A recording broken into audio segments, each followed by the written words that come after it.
Hello, welcome to our first lecture in Readings in Philippine History.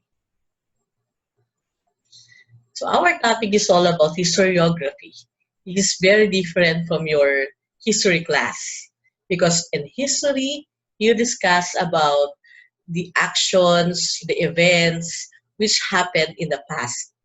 While in historiography, our discussion will focus on the writings of history or the interpretation of history or how the historian writes about the past events or how historian interprets the past events. Okay? For our example, we have here our caricature. So in this caricature, they are talking about Iraq. Okay? So one topic is all about Iraq, but four people in this caricature did not agree about the concept about Iraq. For example, the other one see Iraq as the new Vietnam, while the other sees Iraq like a world war. And then the other said that Iraq is like a crusade revisited. And while the other saw Iraq as the Boer War mixed with the Punic Wars, plus a dash of the War of the Spanish Succession. See? They only have one topic, but they did not agree in one idea. Okay? So another example for our lesson is a video. So in this video, you can see that they have the same topic about martial law, and yet they did not agree about the idea behind it. Only one person that was arrested simply because he criticized President Marcos. None. Wala raw nakulong dahil sa kanilang paniniwalang politikal o dahil sa pagbatikos sa Rehimeng Marcos noong martial law. Fact or fake?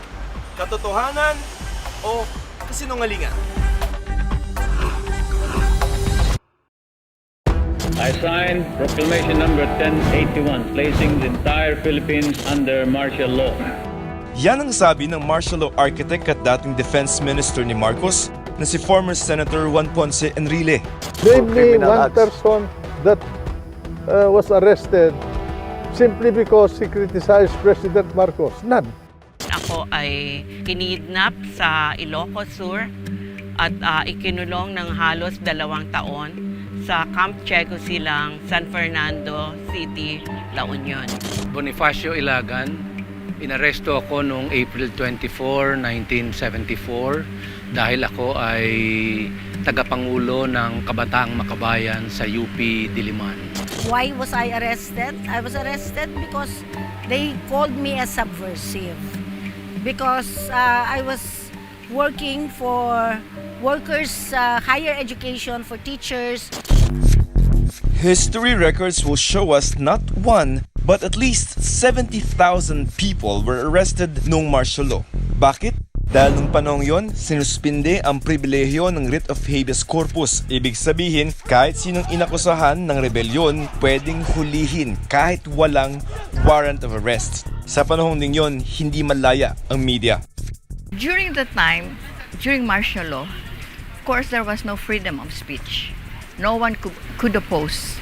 The newspaper We Forum was, I think, the first above-ground newspaper that published the things that were not found in the crony papers.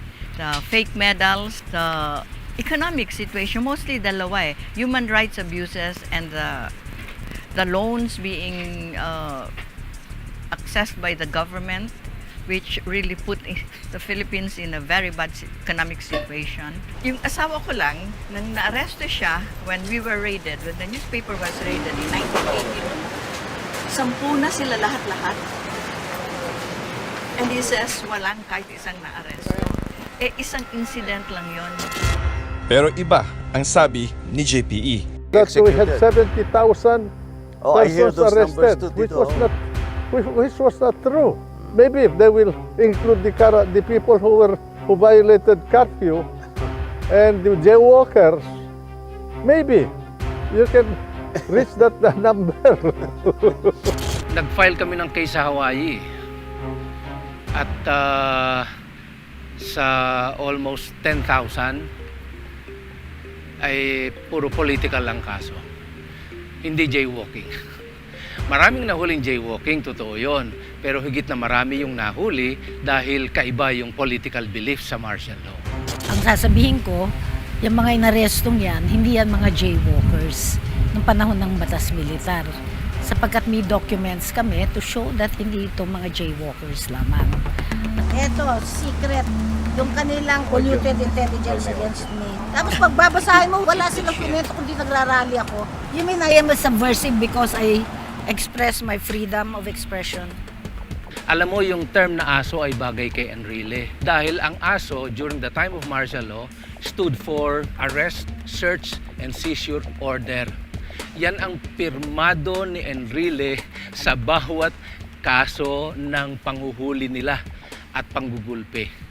Ay hindi ko alam kung nakalimutan niya na yung napakahalagang dokumentong yan. Katunayan, sa dami ng mga inaresto, binuo ang grupong Task Force Detainees noong 1974 at may opisina pa sila hanggang ngayon. Dito makikita ang mga muka ng mga nakulong at dinakip mula sa mga makata, abogado, estudyante at mamamahayag. They were inconvenienced for a while, but they were released.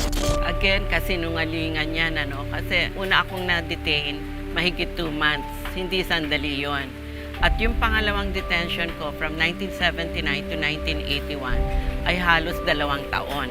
Masasabi mo ba na na-inconvenient lang ako nung time na yon, ng ganun kahaba na pagkakakulong? It's not an inconvenience to be tortured, electrocuted, kukuryentehin ka, tapos sexual molestation, tapos grabe yung Russian roulette, kung hindi ka magsasalita, babariling ka. So, tapos sinakal ka ng belt, yung mga ganun yung mga pinaggagawa sa akin. Maraming ginawa sa akin noon. Hindi yun inconvenience. Torture is never an inconvenience. So, at hindi lang ako yan. And I'm not the worst one either.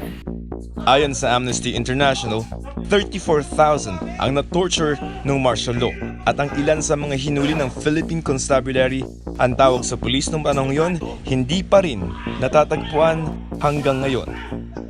They claim that we killed a lot of people. And that's why when I was interviewed by someone some time ago, I challenged her. Name me one that we executed, what we killed other than Limsek. Anong tawag niya doon sa kapatid ko at yung kanyang mga kasamahan na dinukot ng Ground Team 205, isang special intelligence unit ng Southern Tagalog na pinamunuan ng isang koronel na na-promote pa sa general. Anong tawag niya doon? Hanggang ngayon di namin nakikita. Doon sa 10, 2 ang natagpo ang bangkay sa Tagaytay at ang isa ay nahukay namin sa isang common grave sa Laguna. Ano ang tawag niya kay Lilio sa Hilaw, ang unang babaeng namatay under military custody? Sinunog ang lalamunan ng muriatic acid. Anong tawag niya kay Johnny Escandor na natagpo ang patay? Maraming documented na mga kaso. Para sa lahat ng mga naging biktima ng human rights violations noong panahon ng martial law at para sa mga tinatawag na desaparecidos o disappeared, itinayo ang bantayog ng mga bayani. These people on the wall of bantayog ng mga bayani were nominees when bantayog was founded purposely to remember the victims of the authoritarian rule. And they went through a tedious process of selection. Were they arrested?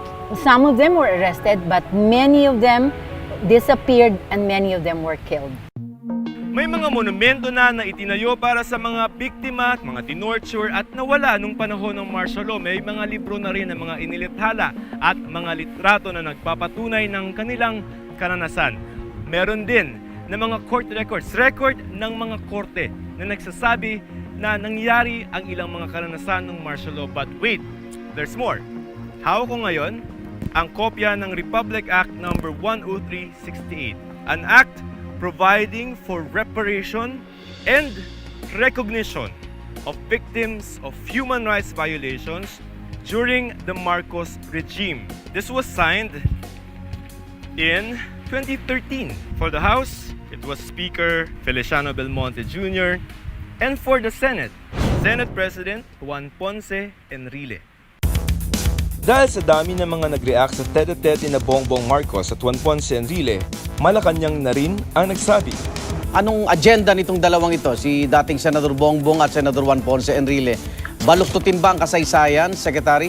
Mahirap po mabaluktot ang kasaysayan na meron na tayong desisyon ng Korte Suprema at meron na tayong batas na nagsasabi na lahat po ng kalapitan na nireklamo ng mga biktima ng martial law ay tunay na nangyari. So yung sinabi ni dating Senador Juan Ponce Enrile na walang inaresto at pinatay dahil sa kanilang kritisismo noong panahon ng martial law ay completely false. Ang sabi nga natin, ang kasaysayang kinalimutan ay mauulit at mauulit lamang. That's a fact.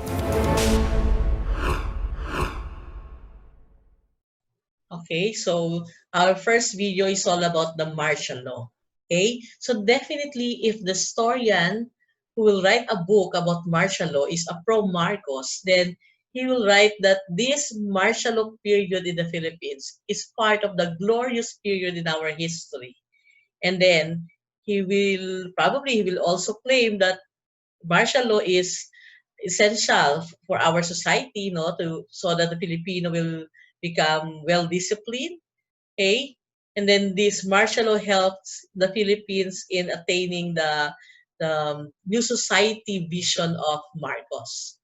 But on the other side, if the anti-Marcos historian will write about this martial law, then his history about martial law will be different. So probably he will focus his narrative about the abuses, the torture, the downside of the martial law. So different perspective. Okay? So, and then for our next video, you're going to see again the different perspective about this more recent event. Okay? Yes. Who is our main character on this video? Situation. Una, walang parting nangyari, ang sabi ni Jarcinas. Probably nagkaroon ng manyanita. No? Pero doon sa manyanita, ang sabi ni Jarcinas is that inobserve pa rin nila yung mga social distancing. Now, I don't think na meron namang violation ito. No? Now, meron yung ginawa niyang programa kasi parang in-encourage niya lahat ng kanyang personnel, even down to the PCP, na magbigay ng ayuda, no, as part of his celebration, no. But of course, these are coming from the different police station, police personnel from NCRPO, and he assured me that physical distancing was observed that time, no. So kung meron man, no,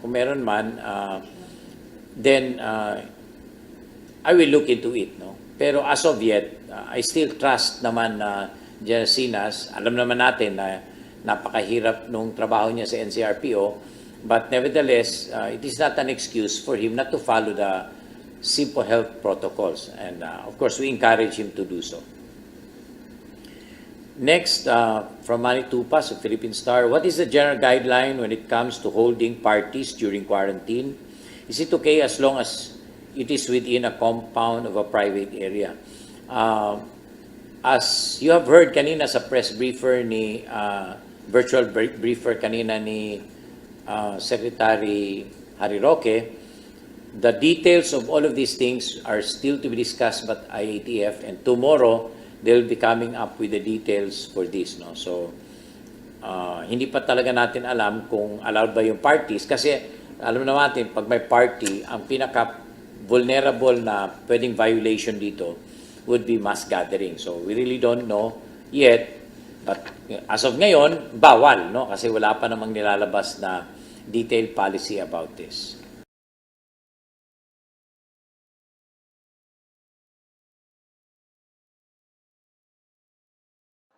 Volunteers, who are now called the Marikina 10, are complaining about the birthday celebration of National Capital Region Police Chief Major General Debold Sinas last May 8th. On Facebook, the NCRPO Public Information Office posted photos of Sinas receiving roses from his guests. Other photos showed the performance of a band and Sinas blowing candles on his birthday cake, which the group says are violations of quarantine rules to prevent the spread of COVID-19. After 2 days that the photos were up online, the post was deleted. Walang face mask, no? Samantalang yung ibang tao, walang face mask, bigla na lamang hinuhuli. Ngayon, hindi talaga maganda ang pakiramdam namin doon sa birthday party na iyon. Kasi maaaring sila din mismo ay hindi natin alam dahil sila ay exposed, no, sa maraming tao. Baka hindi natin sigurado kung sila rin ay infected. Siya ang nagpa-party, siya ang may banda, yung social gathering na ginawa. At sabi ko nga po, naisip ko nung nakita ko imposibleng walang alak yung kanilang party. On May 1st, the volunteers for Bayanihang Mariqueño at Mariqueña were holding a soup kitchen for displaced jeepney drivers when they were arrested by the police. Led by Sinas, the police filed complaints against the 10 volunteers for their supposed illegal assembly and protest, which the group denied. Bawal po yung mga grupo-grupo. Maski pa sabihin mo, hindi, nakadistansya kami. The mere fact, bawal po ang mag-organize. Kaya nga, bawal nga yung magtipon-tipon. In a statement Wednesday, Sinas said what happened was a traditional manyanita given to him by his men and some officers. He also said that some of the pictures circulating on social media were edited and grabbed from old posts. Sinas nevertheless apologized for what transpired, which caused anxiety to the public. PNP Chief General Archie Gamboa said the Internal Affairs Service will be initiating a formal inquiry. Everybody who participated or who joined the Mañanita would have to give their statement, and because they were seen in the pictures, especially those who were not wearing face masks. The assurance of the PNP is that the investigation would be impartial, and that is why PNP Chief General Gamboa has stopped the Internal Affairs Service for an impartial investigation, and we assure the public that there would be no cover-up in this matter. According to Justice Secretary Menardo Guevara, the National Bureau of Investigation, which has an existing order to investigate violations of quarantine protocols, will also look into the matter. Adrian Ayalin, ABS-CBN News.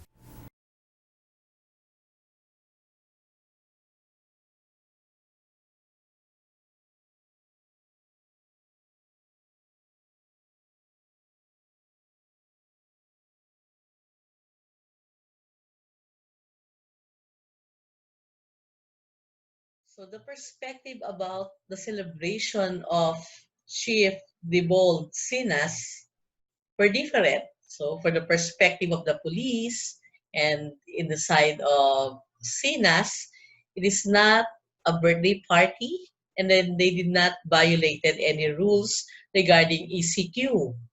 While on the perspective of the Marikina Tens and the other people in Facebook, they view this celebration as a celebration, and this celebration violated the ECQ. So see, you only have one event, or definitely we have one picture or a video. However, we have different perspective. And if we're going to write the history about it, then we're going to have a different narrative. Okay? We have one event, okay, one picture, but we have different histories.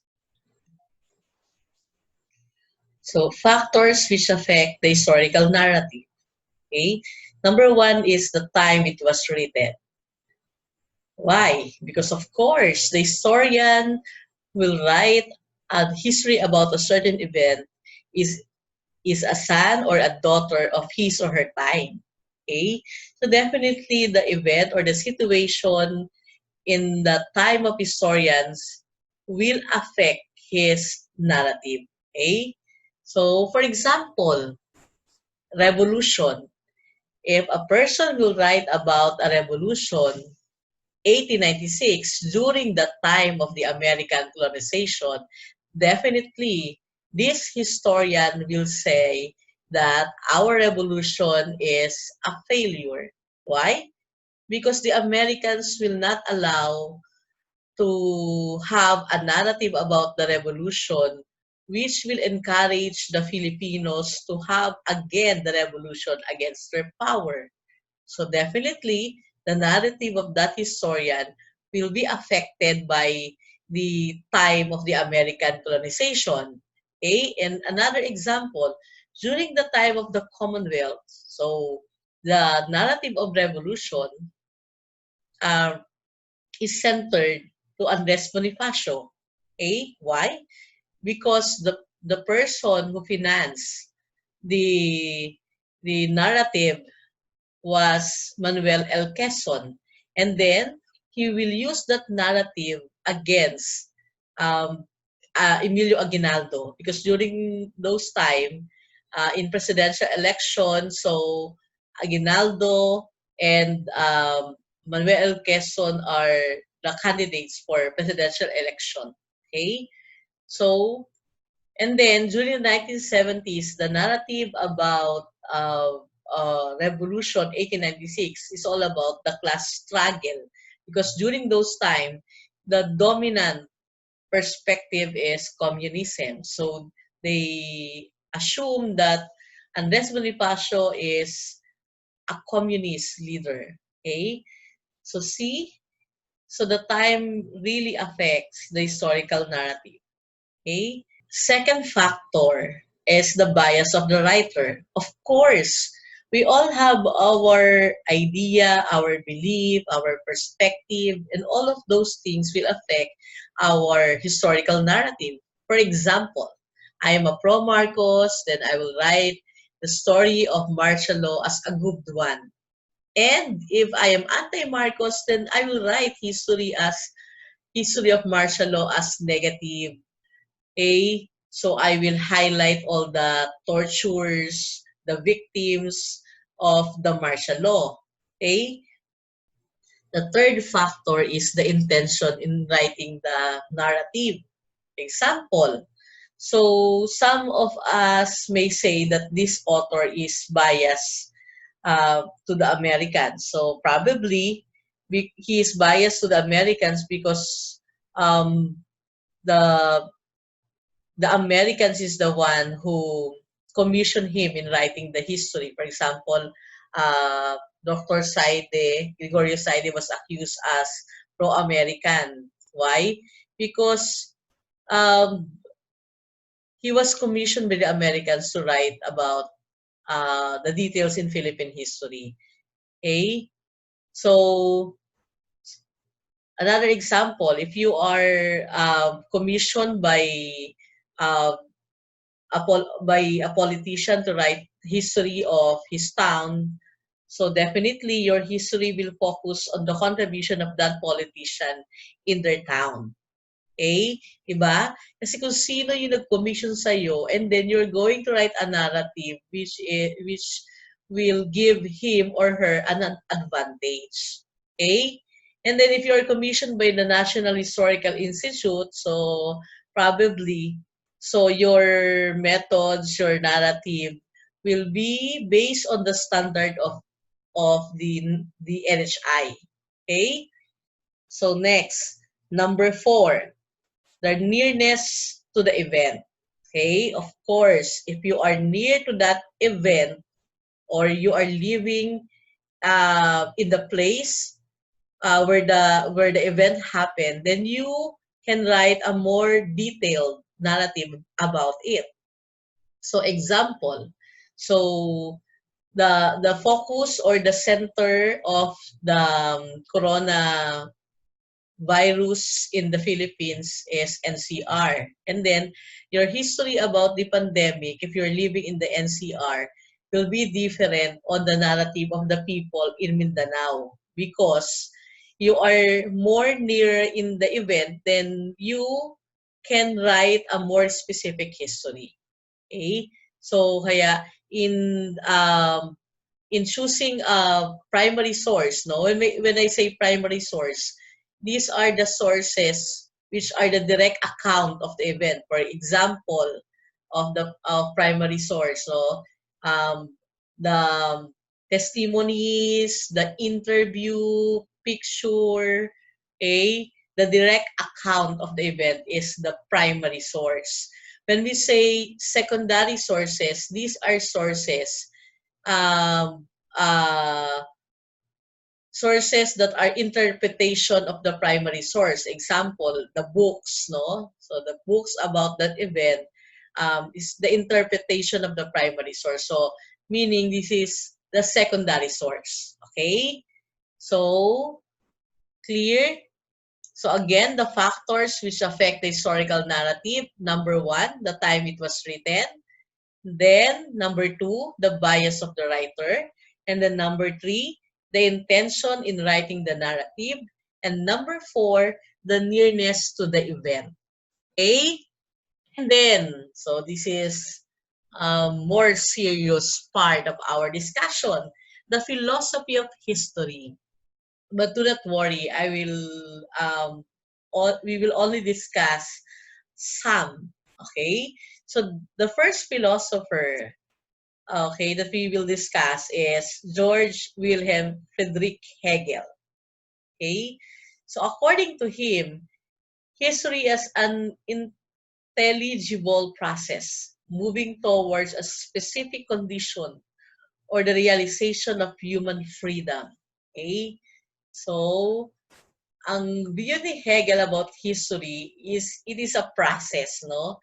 And then yung process na to is leaning towards a specific condition at ang definite condition na to is the realization of our freedom. Okay? So, he is more popular about his idea on dialectic history. Okay? So actually Hegel viewed history as linear. When we say linear, the past events will affect the present and the future event. So linear, okay? The cause, the effect, okay, cause effect, no, view of history. Okay, for you to understand the theory of Hegel about history, so we have this dialectic. We have the thesis or the idea, the antithesis or the contradiction of the idea or the contradiction in the idea, and at the end we have the synthesis, okay, or the product of the idea and its contradiction, the synthesis. Okay, for example, during the time of Ferdinand Marcos, so Ferdinand Marcos was our president during the 1970s. He wanted to create a new society which will highlight the good and the beautiful Philippines. However, there is a contradicting idea inside his new society idea because he imposed martial law. Okay? So he wanted a new society, the good and the beautiful Philippines. However, the contradiction of its own idea is he violated some of the human rights when he declared martial law. Okay? And because of that, so the people or the Filipinos had their resistance, and at the end of this resistance, they launched the revolution against the administration of Marcos, and that is the EDSA Revolution Part 1, which happened in February 25, 1986. And this is the antithesis. Okay, understand? So EDSA Revolution is the con, uh, counter idea of the own idea of the good and the beautiful Philippines of Ferdinand Marcos. This is the antithesis. Okay? And then the product of the thesis and the antithesis is the Fifth Republic, because after the EDSA Revolution, and then we had another government under the leadership of Corazon Aquino, and that is the start of the Fifth Republic. Okay? And that is dialectic: thesis, antithesis, and synthesis. Okay? And then our next philosopher is Karl Marx. Okay? One of the favorite philosopher, Karl Marx. Very simple. Okay? So according to Karl Marx, so he had this historical materialism. So history is the struggle between the classes. Okay? So struggle between the classes. So this is the conflict between the rich and the poor, the workers or the proletariat against the bourgeois or the capitalists. Okay? So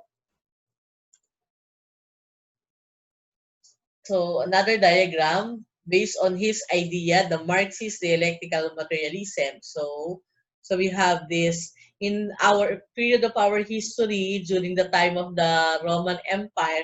We have the patricians and the plebeians. The patricians are the upper class, while the plebeians are the lower class.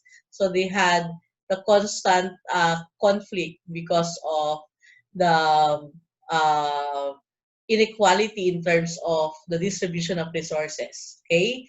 And then, after the Roman Empire, we have the rise of feudalism. This is during the time of the medieval era. Okay? So we have the feudal lords and the serf.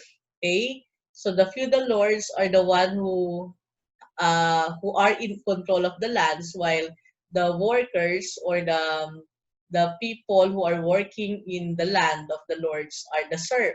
Okay, so again, so we have inequality, we have conflict because of inequality of in terms of distribution of resources. And then, okay, so in the modern era, so during the Industrial Revolution, we have the clash between the capitalists and the proletarians or the workers. Okay? And then at the end of the cycle of this struggle, at the end of the line, the workers will gain the power through a revolution, and then the end of the struggle is the existence of communism, wherein he is dreaming for a utopia or a classless society.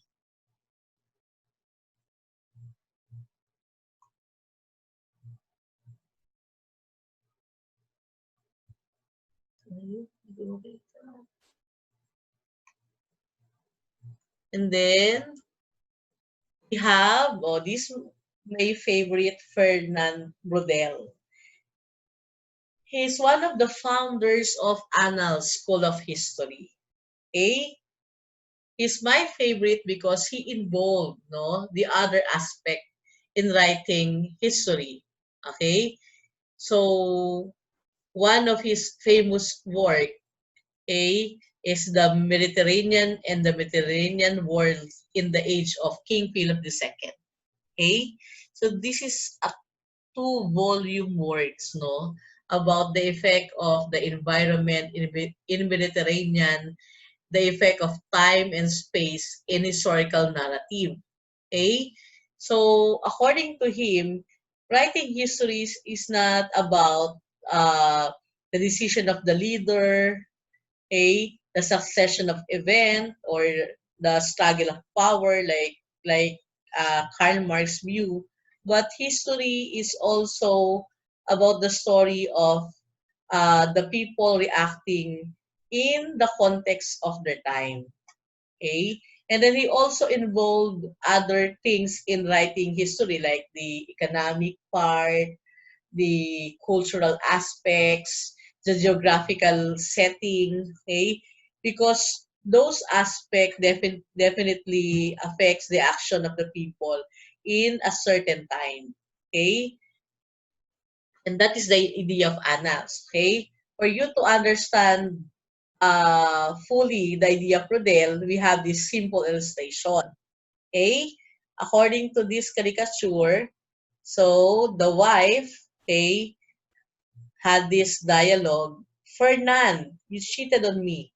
How could you? And then the husband answered that, but it was only once. In the long term of our marriage, I've been completely faithful.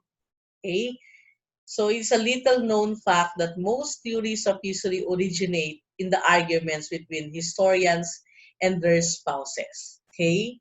So, what is the meaning of this caricature? Simply lang. So, according to this idea, instead of us focusing on the uh, people behind the action and the result of the action, we should also consider what are the aspects, okay, na possible na reason behind the infidelity of the husband, di ba?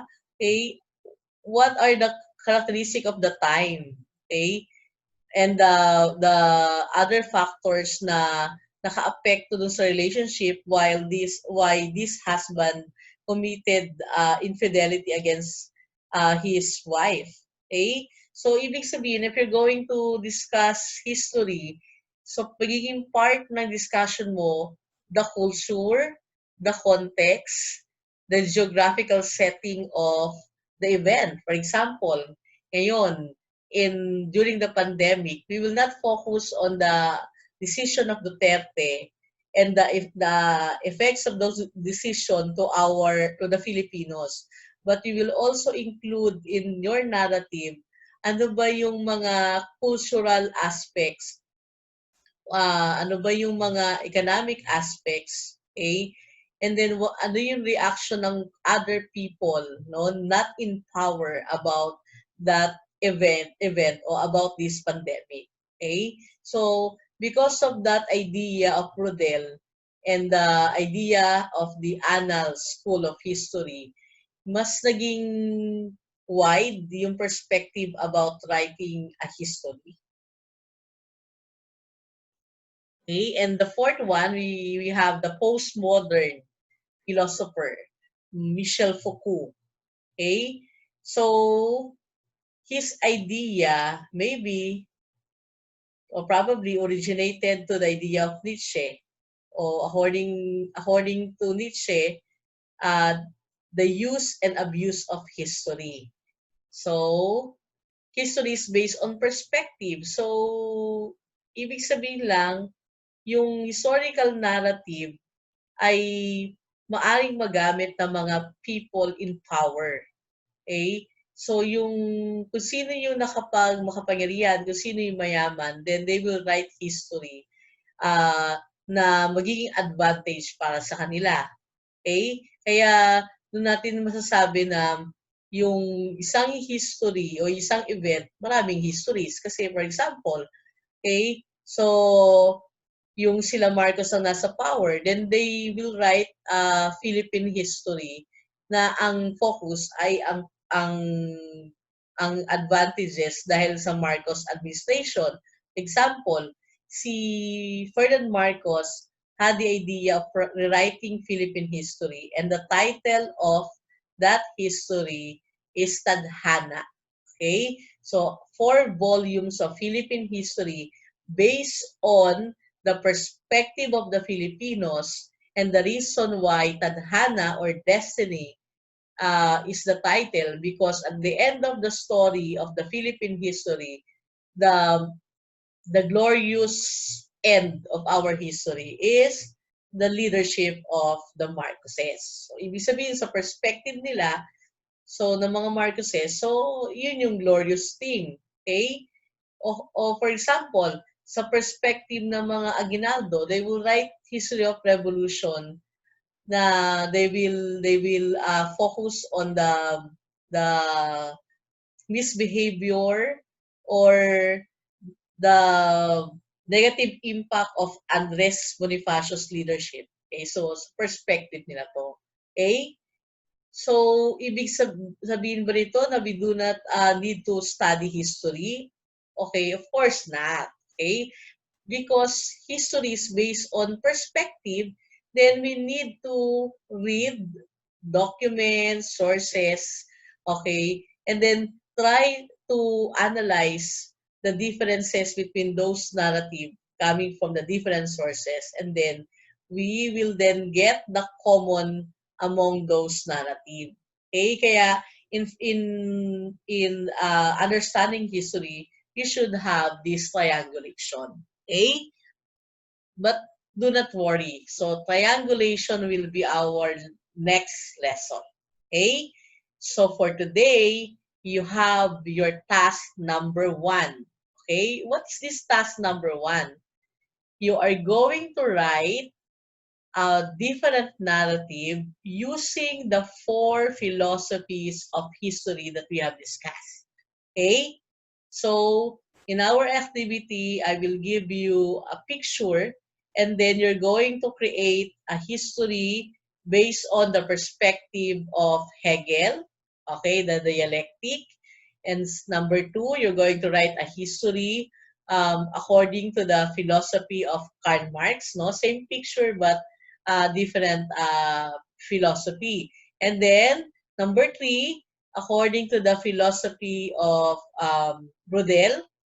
And then the fourth one is according to the philosophy of Michel Foucault. Okay?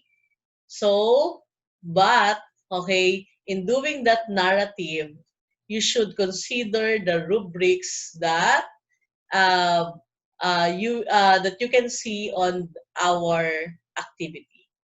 Okay?